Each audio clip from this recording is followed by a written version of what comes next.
So again, peace be with you. In the name of God, the compassionate, the merciful, I thank God for having this great day together. And I pray that the rest of the program would be filled with the light of presence of God among us. And God would give us inspirations to work from now on together for His cause. So I am going to share with you some reflections on dignity from an Islamic perspective, or more precisely from a Shia Islamic perspective. Although what I'm going to say might be agreeable to all Muslims, but I'm going to use resources and references which are available in Shia literature.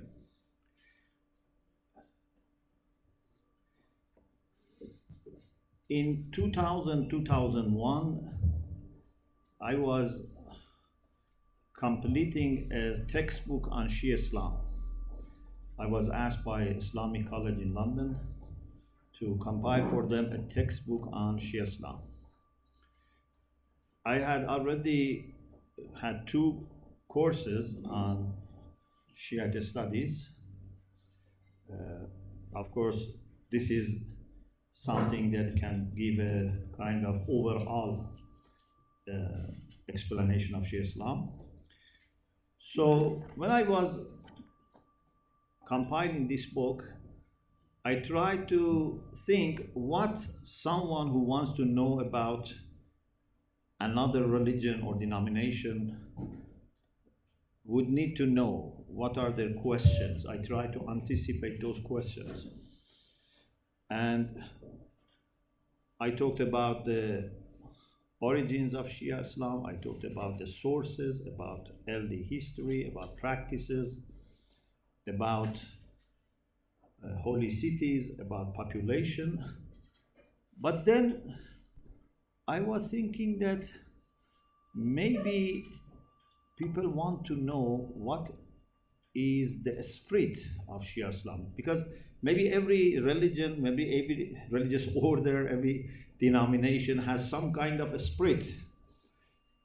So I started thinking about this, and I came to this kind of conclusion. And sometimes I say this is our version of Trinity. So I said, in Shia Islam, there are 3 things that are to be kept together. One is spirituality. For us, spirituality is very important because sometimes religion can become more a matter of performing some rituals. Sometimes, unfortunately, some religious people, they lack deep sense of meaning and spirituality. They do things just as routines. But in Shia Islam, spirituality is very, very important. And we have different manifestations for that. For example, supplications are very, very important for us. But it's not that only Shia Muslims are spiritual. There are also other Muslims, like Sufis, for example, who are also very spiritual. But there are 2 other elements. The second is rationality. In Shia Islam, reason is very important. When we had the second round of Catholic Shia dialogue in 2005 in the UK, we discussed reason and faith in theory and practice. And we explored lots of commonalities between us when it comes to the supplementary role of reason and revelation. Revelation doesn't replace reason, and reason doesn't replace revelation, and we need both. And God has given us both sources for understanding His will. We can understand His will through reason, and through revelation. So over history, Shia have developed great interest in intellectual sciences. So if you go, for example, in Iran to any university or seminary, you find people study philosophy. In some parts of Muslim world, philosophy is not welcomed. In some places, even it is like a heresy to study philosophy. The third is search for justice. There are people who maybe they are rational but not spiritual. Maybe they are spiritual but not rational. Or there are maybe spiritual and rational but they don't bother about justice. They are focused on their own intellectual discussions or on their own spirituality. But to have these three together is very important. There are also people who are very much concerned about justice, but they lose spirituality. You can be very, for example, active person when it comes to politics, social, work, but there is a danger you may lose your rationality or spirituality. But if you have these three together, then it gives you a balanced approach. I'm not saying every Shia person is showing commitment to spirituality and rationality and search for justice, but I'm saying the tradition and the life examples of our leaders and our literature make this very clear. So if I am a good Shia, you have to assess how rational I am, how spiritual I am, and how concerned I am about justice. I share with you one example. So in 2004, I went to receive some of my Christian guests from UK who were visiting us in Iran. So it was after midnight, and I'm taking them from airport in Tehran to Qom. So one of them asked me, Muhammad, what's the difference between Shia and Sunni Muslims? And of course, I always love my Sunni brothers and sisters, whether they are present or absent. I always try to be very respectful, but at the same time, I have to tell him what's the difference. So I thought there are different ways to answer. I can talk about historical issues, I can talk about theological issues, but I said, let me tell you in this way. The Shia are very much concerned about combining these three: rationality, spirituality, and search for justice. These three should be combined. If a Shia doesn't have this, he is not a true Shia. If a Sunni or Christian have these three, they are more than welcome to have it. It's their own, gift. There's no monopoly. But I think Shia are supposed to be committed to these three. So I met him many times later in London, and he was telling me, I am thinking about those three. He was a Jesuit. I don't know if you know Michael Barnes. He's a very good Jesuit scholar. So the last time I met him was in American Academy of Religions in Georgia. And he said, I am writing a book. One chapter is about this: rationality, spirituality, and search for justice. We had dialogue with World Council of Churches in 2015, and the topic was how we can make sure that religion is not misused to promote violence. And I suggested that if we have these three, then there would be no violence, no extremism.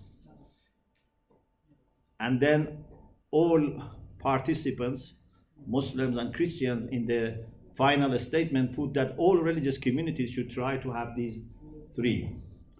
So justice is very important But you have to at the same time be equipped with spirituality and rationality. Otherwise, sometimes in the name of justice, you do something, as soon as you gain power, then you become cruel, or you lose your rationality, you do wrong things. So these three together. Now, when it comes to justice, we can very simply say justice means to give everyone their due rights. Okay? And in Islamic understanding, we have two types of rights. Rights that we have over ourselves, or rights that others have over us.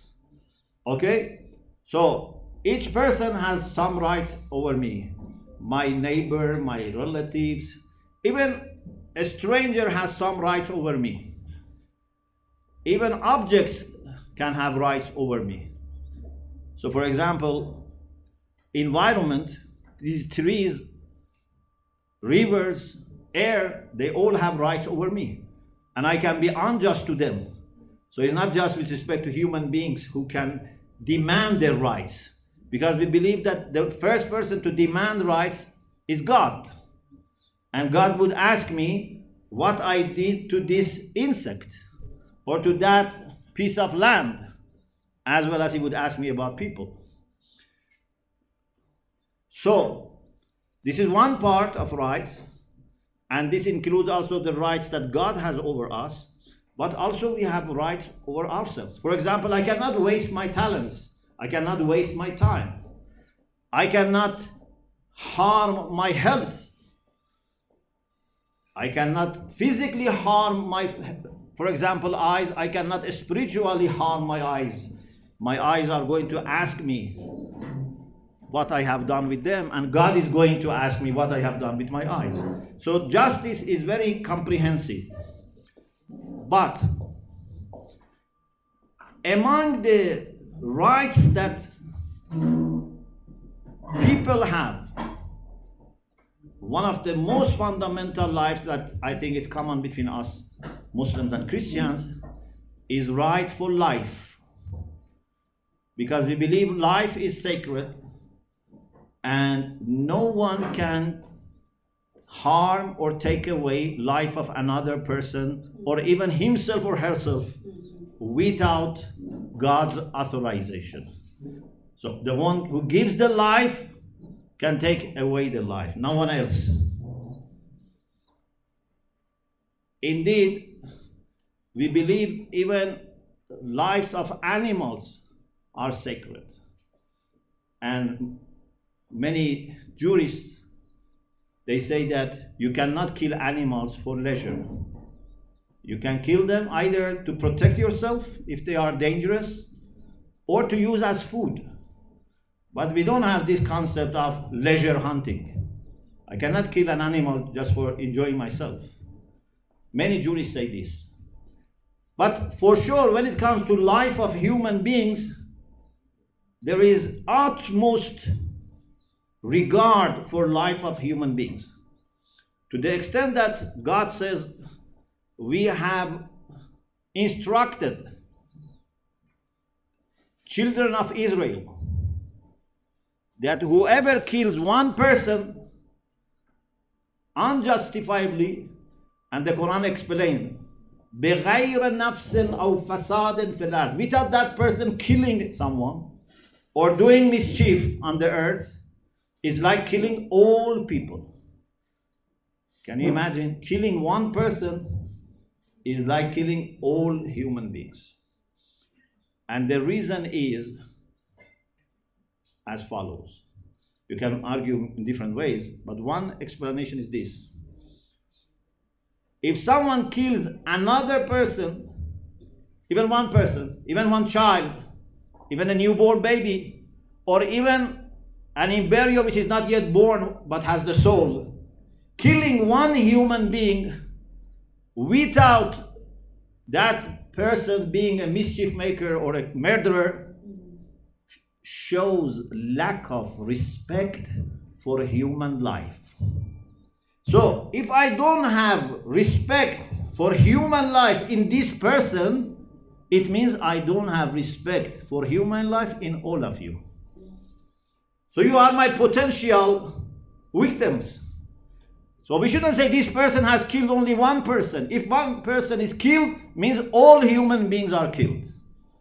And if other human beings are just watching, so they have to, check themselves. How can we be watching and be indifferent when even one child is killed? So, the right for life is one of the most fundamental rights that we need to observe. But it's not only life that matters. Dignity of human beings is another great right. If, for example, imagine I don't kill someone, but I damage their reputation. For example, someone has lived a moral life, but I keep damaging the reputation of I spread rumors about this person. I didn't kill him. I didn't even make him, for example, injured. I just spread rumors about this person so that people have no more respect for him. This is a big mischief. And the Quran says this can be sometimes worse than killing. Because if this person died with respect, everyone was, showing respect to him, to the family, remembering him well. But now he's alive and has to suffer. Whole family have to suffer. Sometimes the whole community is suffering because someone has damaged his honor and reputation. So, when it comes to Shia Islam, now I cannot speak on behalf of all Muslims or on behalf of Christians, so I like to also know your opinion. But for Shia Muslims, actually we say the right for honor precedes the right for life. Okay? Right for honor is more important than right for life. So, if you kill someone, is very, very bad. Is grave sin. But to treat him without respect and humiliate him is worse than killing him. And therefore, if I am given a choice, you say, Muhammad, we can kill you or we can damage your honor and humiliate you. Which one you choose? I would say I'd rather die. And this is not only taught to us through theoretical lessons, but our great imams and leaders have showed this in their life examples. You must have heard about the third Imam, Imam Hussein, the grandson of the Prophet. And soon we are entering actually into the month of Muharram, where we are mourning for him and his family and companions. So he was the grandson of the Prophet, loved by Muslims, respected. Actually, he was the only grandson of the Prophet remaining alive. But someone became caliph that was not qualified, and there was no justification, just inherited from his father. And he was forcing him to pay allegiance to him. His father had advised him not to force 3 people to pay allegiance, including Imam Hussein. But this man started with sending a message to the governor of Medina that you have to either take allegiance or send his head to me. And he said, someone like me cannot give allegiance to someone like this person, because this person is corrupt. I can just be patient, but I cannot endorse this system, this governance that is misusing the name of the Prophet, and they do all the mischief. If they leave me alone, it's okay. But if they want to force me to pay allegiance, I'm happy to die. So he went to Mecca, he left the city, and then they went after him in Mecca. And anyway, they killed him and 72 people of family men and companions, and they took the ladies and children as captives. So it's very dark part of history of early Islam. But he again and again said that for me, death without honor is not worth, life without honor is not worth living. In one statement he said, this person has given me choice, either to give allegiance or to be killed by swords. And it is not possible for me to surrender. So, this is something that inspires all the Shia Muslims and many non-Shia Muslims and even non-Muslims, because many people throughout the history have referred to Imam Hussein as an icon for standing by the side of justice and the truth. So, therefore, some people also maybe,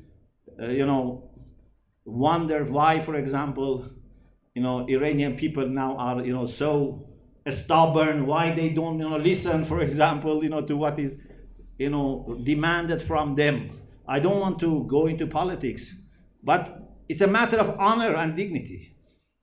It's not a matter of, money or power or even, your resources or infrastructure. So for us to be a good Muslim, to be a good Shia, means that we are not able to negotiate over our honor and dignity. Anyway, this now has implications for us for the future. So what we believe, and I have been reflecting on this for years, is that in the end of time, when Jesus comes and Imam Mahdi, because we believe that Jesus is alive and he's going to descend. This is agreed by all Muslims, Sunni and Shia, that Jesus is going to descend in the time of Imam Mahdi. So they are going to work together. But what is their main motto? There is no clear statement to talk about this. We have, different things. But based on my reasoning and thinking for years and years, I came to this conclusion, that when Jesus comes and Imam Mahdi comes, they will, above all, they would ask for human dignity. Dignity for everyone. This is the most important thing that they will ask. Maybe by that time the issue of having food or job or medicine, maybe they will be sorted out.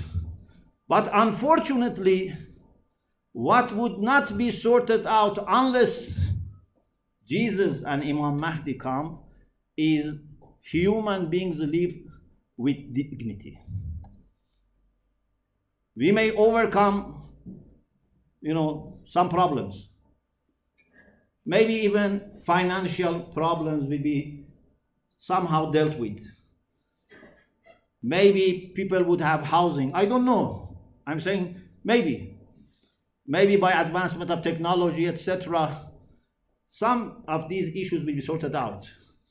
But what we see, unfortunately, is that despite all the advancement in science and technology, what is more under attack is dignity of human life and dignity of human family as a whole.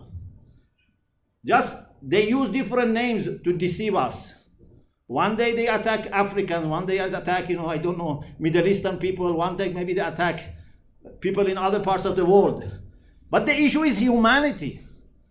The issue is not, about who is black or white or yellow. It's the issue of humanity.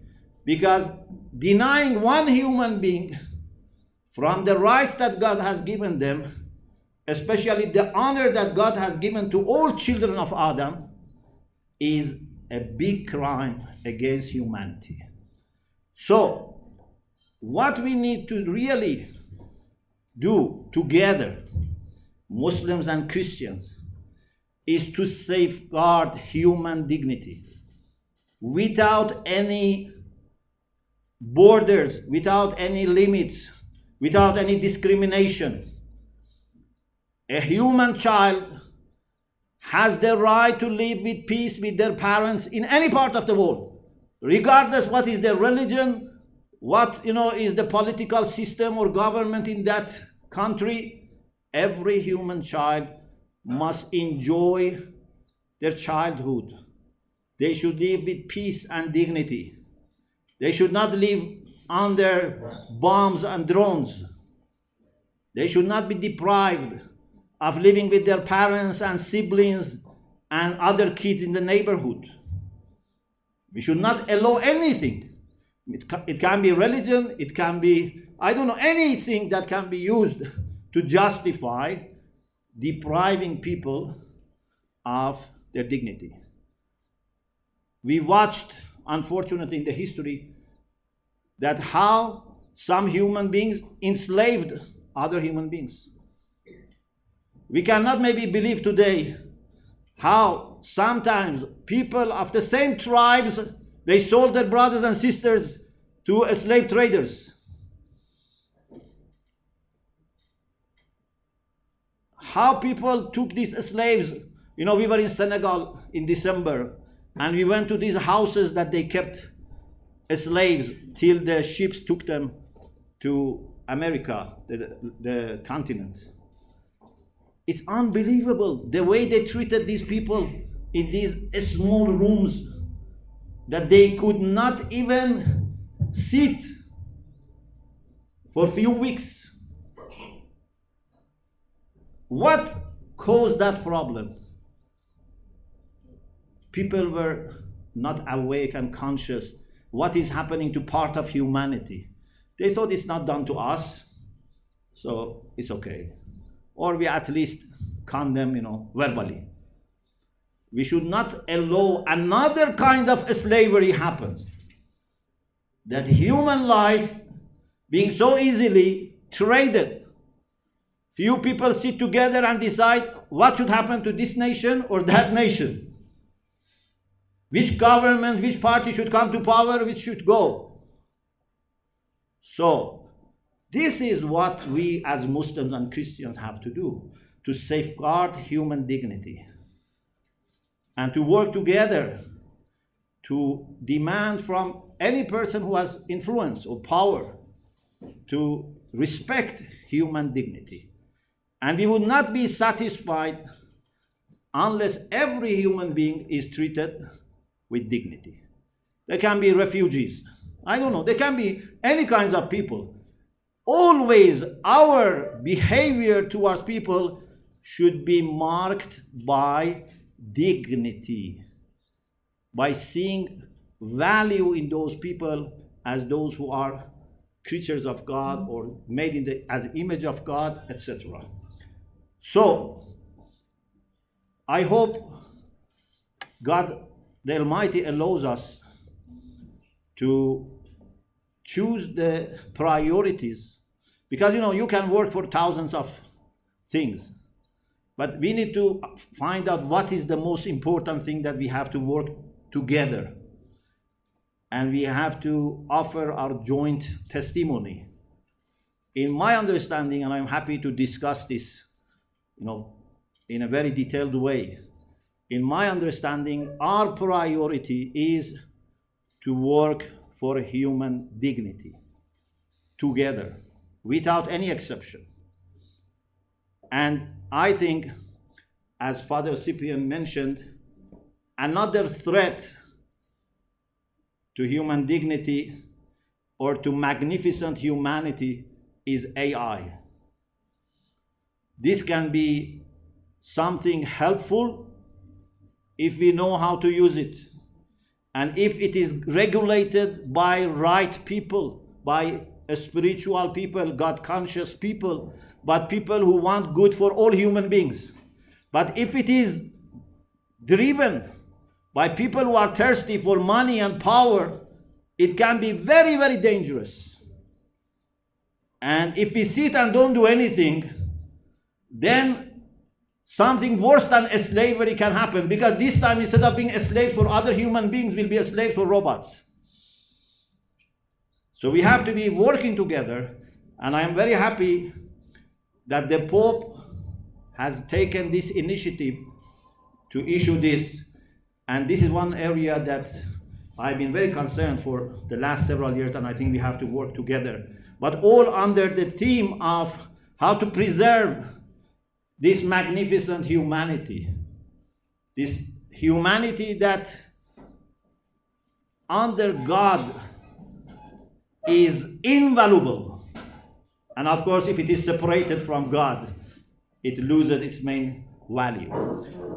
May God be with you, and I would like to thank again our hosts in St. Paul's University, all the staff, all the lecturers, students, for your hospitality, and as I said in the morning, not only welcoming us in your campus, but also welcoming us in your hearts. May God be always with you, and may God help all people of Kenya in making this beautiful land an exemplar land that would inspire everyone to live in peace and harmony. Thank you very much.